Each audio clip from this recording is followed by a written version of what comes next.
Roberto deberías estar con nosotros para hablar de todo un poco como los locos, porque hay muchos temas y a mí me gusta mucho hablar con Roberto. Yo me acuerdo en Buenas noches hicimos un programa que la gente pidió hasta repetición y lo pusimos como 10 veces, porque tú hablabas de los estados de ánimo del venezolano. Antes de meternos con eso, anoche Maduro puso un video del descuartizado, el autor del descuartizamiento, y ellos vienen como parte de la campaña electoral acusando a la oposición de hasta esas cosas, ¿no?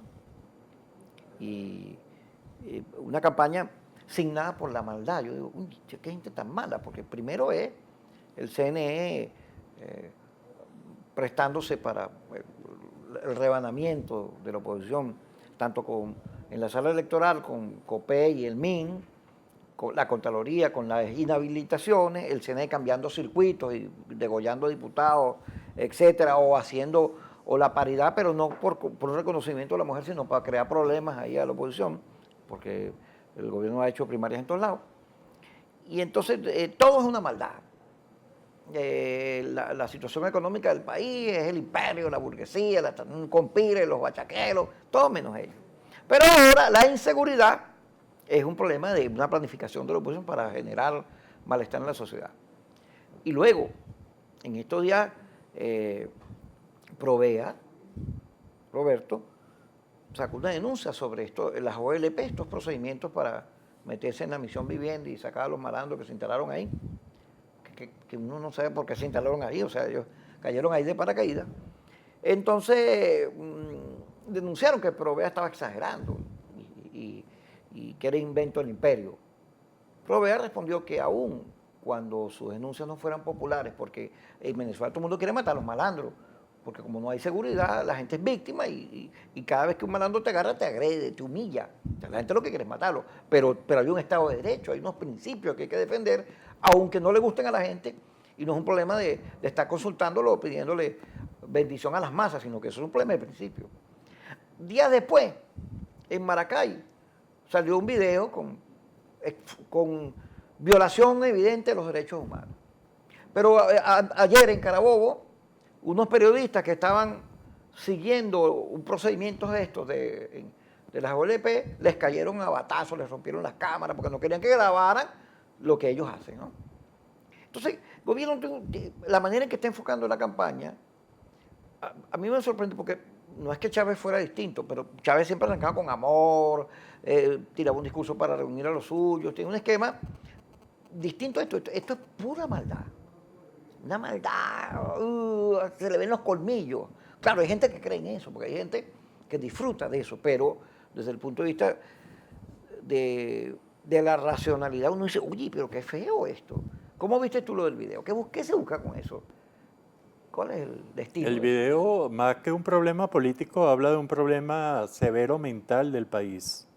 Porque un país donde pase eso es un país que debe ser analizado bajo el punto de vista psicológico y mental. Entonces la muestra que hace ese señor, que entre paréntesis estaba muy cómodo, estaba Hablando absolutamente tranquilito. cómodo, tranquilo, y lo que en la historia, si ese señor fue el real asesino de esta señora, para estar con esa tranquilidad, eso señala que probablemente tenga un grave trastorno. Y esto realmente, esa tranquilidad, puede generar el inicio de lo que va a ser la campaña electoral, una campaña en donde, de acuerdo a algunas encuestas, van a perder. Y entonces esto hace que la campaña que viene sea una campaña muy dura. Ya vemos por dónde va esa campaña y bueno, hay que estar muy bien preparado para esta campaña, sobre todo la gente demócrata, la gente que cree en que las cosas se pueden hacer bien, que se pueden hacer mejor, pero a mí me da mucho dolor, ni siquiera mi posicionamiento ideológico ni político, sino me da mucho dolor como ser humano esto. Se está jugando con un terrible crimen, y se puede implantar en el país, que es para mí el peligro, y lo hago además con toda la seriedad, se lo haría a cualquiera, que estamos yendo de la presencia de civilización, es decir, de la presencia de muchos años, de muchos siglos de evolución. Estamos yendo en donde se han defendido, se han creado valores, se han creado valores éticos, valores morales. Nos estamos yendo a algo que también hay una tendencia en el mundo, y lo estamos viendo en parte del mundo, que es la tendencia a cambiar los valores, con razón o sin razón, por las leyes de la naturaleza. Entonces, las leyes de la naturaleza nos dicen... Volvimos a la selva, a la intemperie. Estamos volviendo, y esto es lo peligroso, y esto es lo que a mí como estudioso de la conducta humana, y quizás también de lo que es el devenir humano, estamos cambiando y estamos colocando para obtener o para mantener o para incrementar el poder, estamos yéndonos no al irrespeto de las normas de que le han costado tanto a la humanidad, igual que están haciendo, por ejemplo, con mucho más exagerados los yihadistas en el Medio Oriente. Estamos dejando como cultura, como civilización, como sociedad, estamos dejando los valores establecidos para la convivencia para irnos a las leyes naturales. La naturaleza nos dice, diente por diente. Y la naturaleza no es buena ni justa, y creo que sobrevive el más fuerte. Eso es una ley de naturaleza. Si nos vamos a eso, yo le quiero preguntar a la gente normal y corriente de cualquier tendencia política, porque creo que esto es mucho más que político, esto es civilizatorio, si la gente quiere que sus hijos se muevan en ese mundo, en donde un hijo de cualquiera de nosotros puede tener una debilidad en un momento determinado y puede tener una característica completamente diferente, y si por esa debilidad tendrá que ser eliminado. Entonces, cuando nos vamos a esa gravedad de planteamiento, yo le pido un poco de reflexión. No es un poder político el que se está dando, es un proceso civilizatorio. Y entonces le pido a ambas partes... Pero fíjate una cosa, Roberto. El gobierno se caracteriza por no ser responsable de nada. Porque cualquier problema es el imperio, la burguesía, las transnacionales, la oligarquía, los bachaqueros. Pero ellos no son responsables de nada. Maduro no es responsable de nada. Toda la guerra económica y todo eso. Cuando tú eres así, ¿qué le estás diciendo al país? Cuando el jefe del Estado no es responsable de nada, ¿qué le dices tú a la gente? O sea, ¿qué debe copiar la gente? ¿Qué le dirías tú a un niño de 8 años? Que no sea responsable de nada, que mee donde quiera, que tumbe las cosas, que nada. No le pongo lo estás educando. Entonces, si tú piensas que uno piensa que hay o mejores valores o valores más evolucionados o mayor sentido de responsabilidad, como quieran llamarlo, ¿qué hace frente al otro? Educarlo. Entonces, en esta educación, porque si nos colocamos, y esto psicológicamente es muy importante, si uno pone a un victimario, entendiendo por victimario, a alguien que se impone, agrede y se impone a través de los defectos del otro, si tú tienes más defectos, yo soy más victimario tuyo.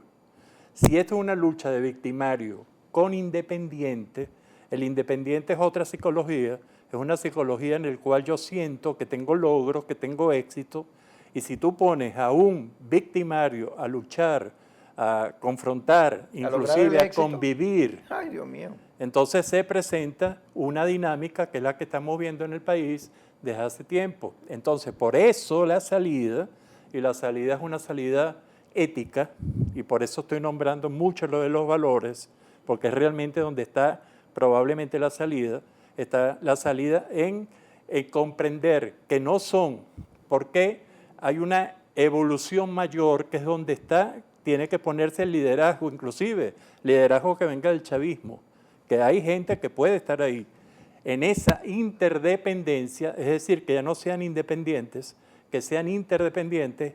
¿Y qué le dice un interdependiente a un victimario, esté donde esté? Le dice, mira, si sigues fregando, molestando, hiriendo de tal manera a la sociedad, tú vas a tener consecuencias, esto no es eterno. ¿Qué le dice a un independiente? Le dice, mira, ten éxito, logra este éxito, y ese liderazgo es el que no aparece en el país. Vamos a y por eso hay un silencio Y eso es lo que yo veo y eso es lo que defiendo, y a lo mejor me gano enemigos de todas partes. ¿Por qué? Porque tanto el gobierno, el chavismo, no tiene mensaje, se le agotó, no tiene el mensaje que tenía el presidente Chávez, pero la oposición tampoco tiene mensaje. Vamos a meternos en eso, fíjate, para que la gente no diga que es puro contra el gobierno. El día domingo la mesa presentó su candidato. Yo no fui, pero me contaron. Hay una tendencia, hay una parte de la oposición que se estudió en Estados Unidos, entonces sus cursos y sus cosas, gerencia, entonces la política, la gerencia, hacen encuestas, todo lo miden, y eso puede funcionar bien en ese tipo de sociedades, pero en Venezuela creo que... Entre paréntesis, la palabra gerencia no existe en español. No. Existe gestión. Gestión. Ok. Mira, entonces ellos agarran, ven los números, dicen, pasa esto, esto y esto y esto. Entonces escriben, esto es lo que la gente está diciendo, pero no le agregan nada, sino que sencillamente esto es. Si la encuesta dice, tírate por un barranco, ellos proponen tirarse por un barranco. Si la encuesta dice, suicídate, se suicida. Y si proponen cualquier cosa, ellos lo van a hacer así, porque le han quitado a la política el análisis, la reflexión, porque tú te imaginas, las encuestas son más o menos recientes en términos de la historia de la humanidad. Bueno, y antes no había manera de hacer política entonces, antes la gente hacía política, porque la política al final es sobre la realidad, tú haces un diagnóstico y la entiendes y la interpretas de una manera, pero aquí no. Entonces, ¿qué pasa? ¿Por qué te estoy diciendo esto? La oposición cree que con la sola denuncia, no hay agua, no hay luz, la quejadera, tú le vas a ganar las elecciones al gobierno porque la gente está muy brava. Pero las encuestas, las mismas que ellos utilizan para justificarse, dicen que el país está desesperanzado, no cree en nadie, está escéptico, se quiere ir del país. Hay un desgano, hay una cosa negativa, horrible. La gente no quiere pelear ni nada porque cree que esto se lo llevó el diablo. Y a eso tú no le sugieres nada. Si tú a un país que tiene ese tipo de conducta le sugieres pelear por valores, pelear por principios, por amor, por la patria, por amor a la patria, por amor a tus hermanos, pues puedes tener más convocatoria, pero si lo que le propones es quéjate, bueno, la queja, bueno, si es por quejarse en Haití, en Biafra, hace años hubiese gobierno bueno, porque yo vivía muy mal, la queja sola no basta. ¿Qué debe hacer la oposición aparte de creer que ya ganó? En cuanto a política, porque tú me decías hace rato que la gente percibe que no hay mensaje, no hay contenido. Yo lo veo todos los días, no hay mensaje. Y analizamos el proceso de los revolucionarios, no tiene mensaje. Analizamos a los otros de oposición, no hay mensaje. ¿Y qué entonces, qué es lo que hay? Una ausencia de mensaje, de comunicaciones que le den sentido a la vida de un venezolano. Eso lo hacía el presidente Chávez y por eso tuvo todo el éxito que tuvo. Pero no lo están haciendo ahorita. Es decir, ¿dónde está el contenido? Y en todos los talleres que nosotros hemos hecho, por cierto, aparece una palabra que tú nombraste y me gusta mucho, es la palabra hermandad. La palabra hermandad no es la palabra fraternidad, es lo que se puede lograr cuando yo considero que el otro es mi hermano. Y cuando es mi hermano yo lo apoyo, aunque no tengamos las mismas razones. Es decir, cuando nosotros encontramos el tema de la hermandad y si nuestros líderes conceptuaran, y aquí creo que voy a ser un poco duro, cuando no confundimos hermandad con pana, con fraternidad, con otra serie de elementos que se parecen y buscamos qué es hermandad, y hermandad es un vínculo creado, deseado, en donde hacemos compromiso, en donde tenemos una dosis de amor, de compromiso y una dosis de respeto por el otro, entonces ahí comenzamos a tener capital social. Porque no hay, y esto ojalá yo me equivoque y ojalá salgan 1000 personas diciéndome que el capital social de Venezuela aumentó. El capital de Venezuela, el poco que se había logrado, se perdió. Nadie confía en el otro venezolano. No tenemos valores compartidos. No hay eficacia comunicacional, que son los 3 parámetros básicos del capital social. Entonces, ¿cómo vamos a formar en cualquier esquema político ¿Cómo vamos a formar un capital social? ¿Cómo vamos a formar capital? Y no es capital social que somos simpáticos, eso no. A lo mejor somos muy simpáticos y tenemos buenas relaciones con todo el mundo. Capital social es cuando la relación tuya y mía con la de cualquier conciudadano va generando productividad, y no únicamente productividad de dinero, productividad de afectos, productividad de crecimiento, de ideas, de conocimiento. Entonces, si eso no hay, ¿a dónde vamos? La población venezolana, y esto es un dato que siempre repito porque me parece importantísimo, tenemos lo que se llama el bono generacional. Bono. Es decir, tenemos una ganancia porque Venezuela ya no es un país de niños, Venezuela no es un país de adolescentes, Venezuela es un país de gente joven. Y si no nos desarrollamos en 18, 19 años, estamos en la cola otra vez. Un país de tantos recursos, un país de gente buena, que en el fondo somos gente buena, pero somos gente que no nos hemos dado cuenta de una gran cantidad de cosas que tendría que poner un liderazgo interdependiente, sean chavistas, sean de oposición, interdependiente. Es decir, gente que ya con logros, con éxito de vida, no tengan que competir para ganarle al otro y demostrar que es más que el otro. Eso es. Y ese es el liderazgo que nos falta. Ajá. Y ese mensaje de hermandad es en la básico. encuesta aparece, fíjate, le preguntan a la gente, ¿en qué instituciones cree usted? La mayoría dice que en ninguna. Primero los estudiantes con 18, que es muy poquito, y después van apareciendo la iglesia, Fede Cámara, la Fuerza Armada, y por allá ha votado con 10% de los partidos. Pero después, ¿cuál es el líder de Venezuela? Y el primero es ninguno, no hay líder, no tengo líder, no me reconozco en ninguno. Después viene Leopoldo con 20, Capriles con 11, Maduro con 18, estancado allí, y Henry Falcón con 5.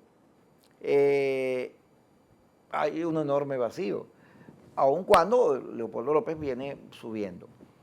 También Capriles, que se ha ido recuperando. Pero cuando le preguntan a la gente, ¿para qué cree usted que sirve la Asamblea Nacional? Antes aparecía que era para la elección, para mandarle un mensaje al gobierno de que las cosas están mal. Voy a votar contra el gobierno para que se entere, para que me pare, y no está bien, te voy a mandar un mensaje. Eso aparece segundo. Ahora aparece la oportunidad de un nuevo liderazgo. ¿Qué dice todo eso? La formación de unos líderes que según el esquema democrático comiencen en los cargos más bajos, vayan aprendiendo, vayan teniendo logros, vayan teniendo fracasos, vayan aprendiendo. Entonces de concejales pasan a gobernadores, alcaldes, de alcaldes gobernadores, de gobernadores comienzan a competir, porque eso es una carrera, eso no es improvisado. Eso es una carrera que se debe al logro de la gestión pública.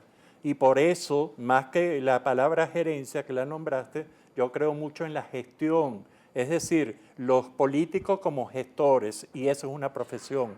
Y eso es una profesión además muy respetable, pero que debe tener el mínimo de resultados. ¿Qué pasa entonces cuando la gente está pidiendo que la Asamblea Nacional es una escuela de líderes para que se vayan formando, para que desde ahí entonces vayan a hacer en su estado labores de estado, vayan teniendo gestiones de estado para que al final lleguen a los más altos liderazgos, y esos altos liderazgos se logran a través de, yo creo en eso, la meritocracia. Es decir, el que lo hace bien se apoya, el que lo va haciendo mal no se apoya tanto, y va esa negociación entre el liderado y líder que se va formando y que se ha distorsionado por completo en estos años. Ajá, fíjate, el gobierno está acostumbrado en las campañas electorales, en la última fase de la campaña, saca un as debajo de la manga. DACA, Misión Vivienda, las misiones. Chávez estaba perdiendo el revocatorio y sacó las misiones. Ellos siempre sacan algo que les sirve como punta de lanza para que los sectores populares sientan que el gobierno los protege. Faltan 4 meses de la campaña y no hemos visto nada todavía.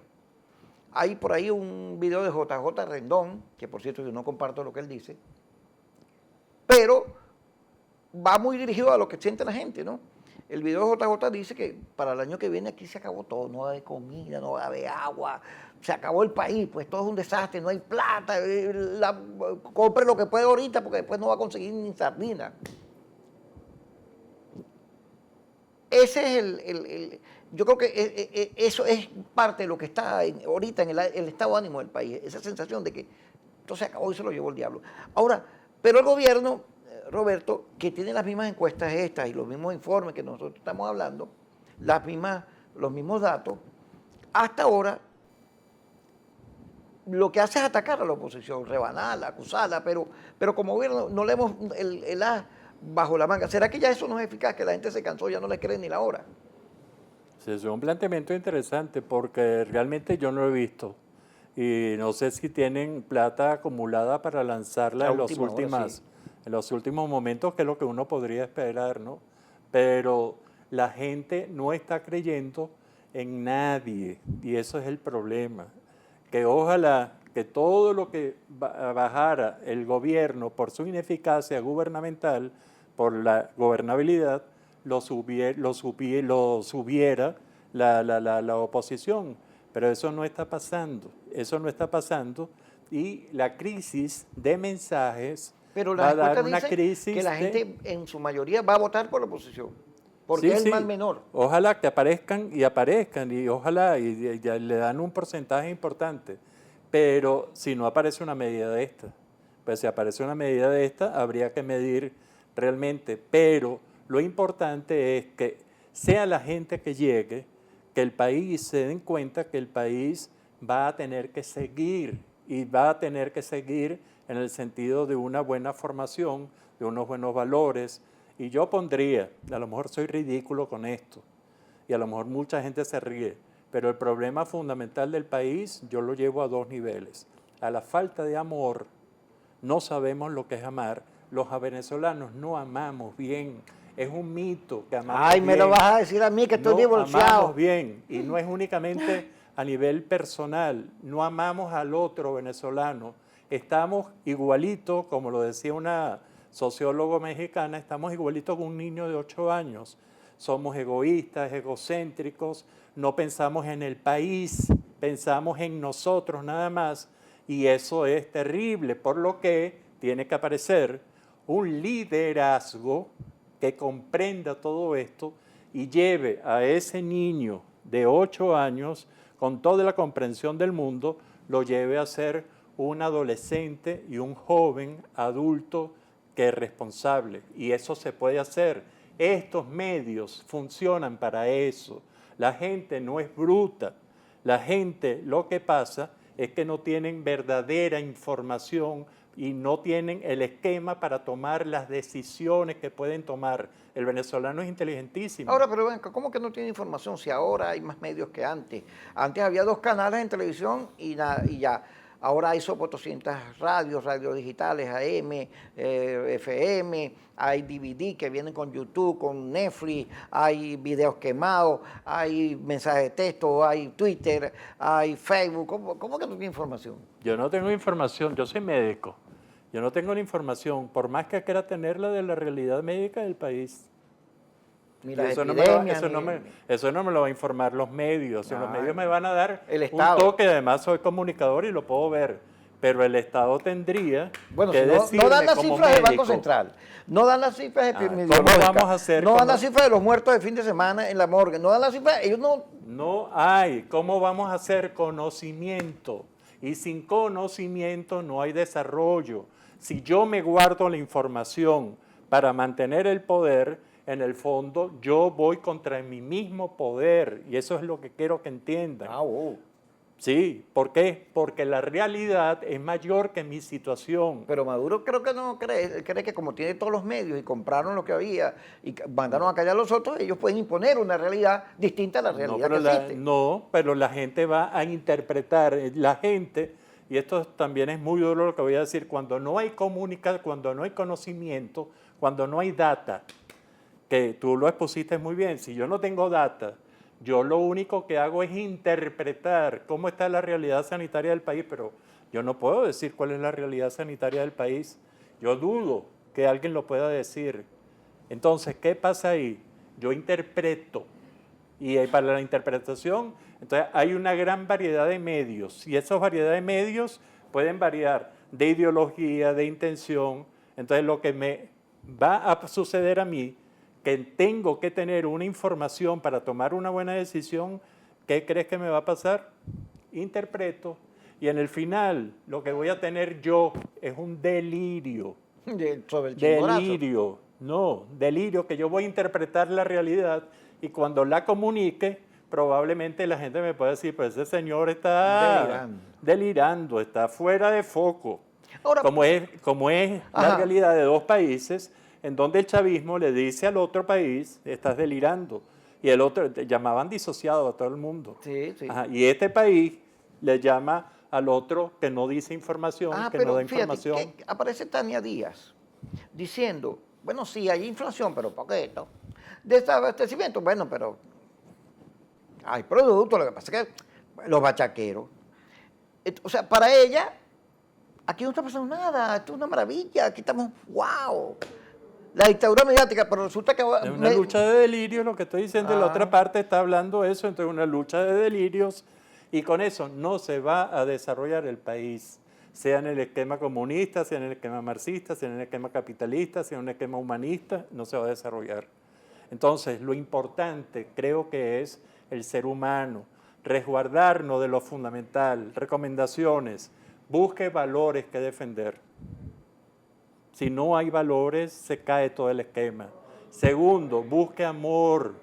Busque un concepto de amor. Ay, el amor, Ame el amor, a la gente. el amor. Ay, si yo no amo al otro y amar no es darles besos y ser saludable y ser Amor no es sexo, simpaticísimo. amor no es solo sexo, como dice la canción. No es solo sexo, el sexo es una parte importante que muchas veces ni siquiera hay amor en el sexo, sino hay placer y hay deseo. Es verdad. Ahora, pero si la gente va a buscar amor y se compromete, porque la gente, y quiero que aquí la gente me ubique si estoy en un delirio, mucha gente quiere amar pero no quiere comprometerse, entonces si no hay compromiso, no hay amor. Nuestro director, que nunca se quiere comprometer. Yo le digo, pero comprométete. Y tiene esa mujer ahí 40 años viviendo con ella, no se casa con ella. Pero eso no significa que no hay compromiso. ¿Sí? Sí, a lo mejor está... Díselo. Porque... A lo mejor tiene miedo. Ajá. ¿Cómo se vence en concreto este escepticismo en el cual los venezolanos creen que este país va barranco para abajo? Es un país maravilloso, es un país lleno de recursos materiales, es un país lleno de gente que bien guiada, bien informada, podemos hacer muchas cosas en conjunto. Y lo que le pasa a Venezuela, y esto es para si lo escuchan en otros países, esto puede pasar en cualquier país de Latinoamérica.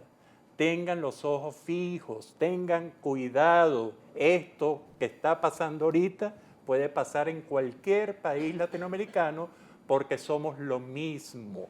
Tenemos las mismas características. Aquí se dio, ¿por qué? Por unas determinadas características, aparece un líder de determinada forma en una situación determinada, pero eso puede pasar en cualquiera de nuestros países.